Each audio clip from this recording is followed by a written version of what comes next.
new XGODY phone, a small amount of memory in the phone, so I decided to stick a 32 gig memory card in it. So let's have a look at the phone.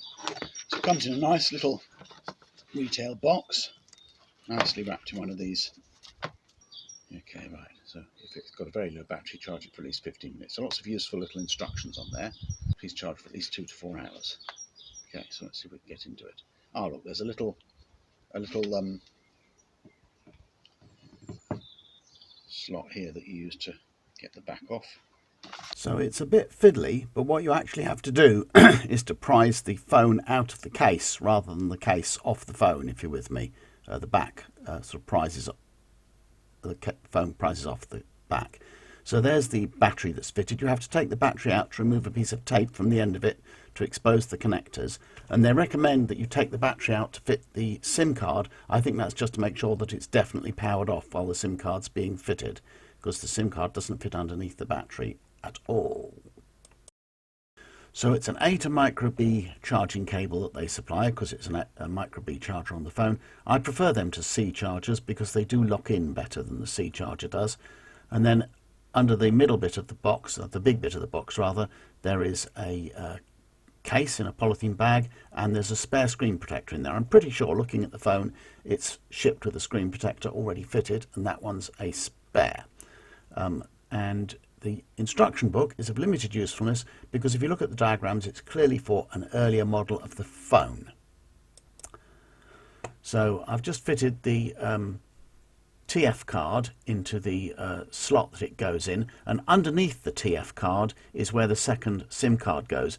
It looks to me as if it takes 2 nano SIMs, but I've only fitted the nano SIM in the slot next to the TF card, not in the one underneath it, so I'm not absolutely certain.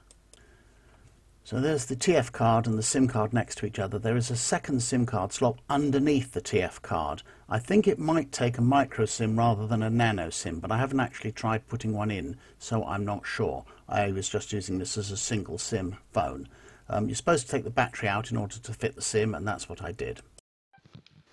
And here we are with the fancy boot up screen.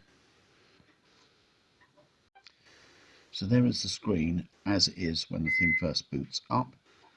It hasn't gone through the normal Android startup wizard, so I'll go into settings and see if I can set it up to use my account and so on. So the first thing I need to do is to actually set it up to work on my wireless network before I can do anything else. So it proved to be pretty easy to go through the rest of the setup and put my Google account and various other accounts I wanted to use on it, and it was easy enough, as I said, to fit the SIMs and the TF card. Now, one of the main things we use our phones for is as cameras, so that's an indoor photograph in normal indoor light. Here's a couple of outdoor photographs.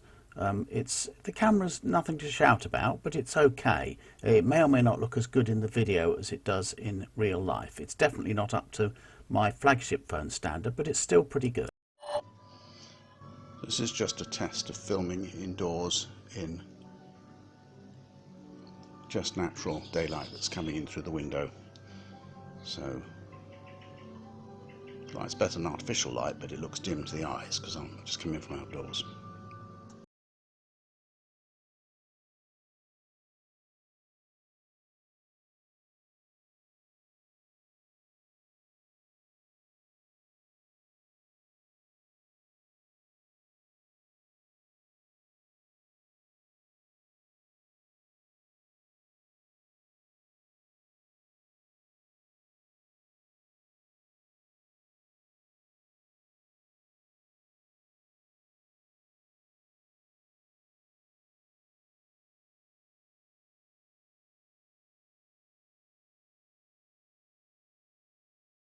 So what's my conclusion about the camera performance?